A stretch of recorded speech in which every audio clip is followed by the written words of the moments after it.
శాంతి ఓం శాంతి. బాబా తండ్రి శివయ్య, నువ్వు తింటే దేశము తిన్నట్టు. ఈ అంతమంది నీ బిడ్డలు కొడుకులు. నువ్వు మాకు తండ్రి లాంటివి.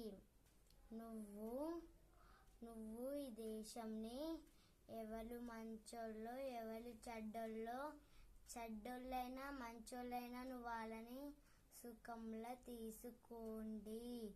నువ్వు తీసుకుంటావు. నువ్వు ఎవరినైనా చెడు చూడవు. ఈ దేశమే కొంతమందిని చెడుగా చూస్తారు. తండ్రి శివయ్య ఓం శాంతి ఓం శాంతి. ధన్యవాద్.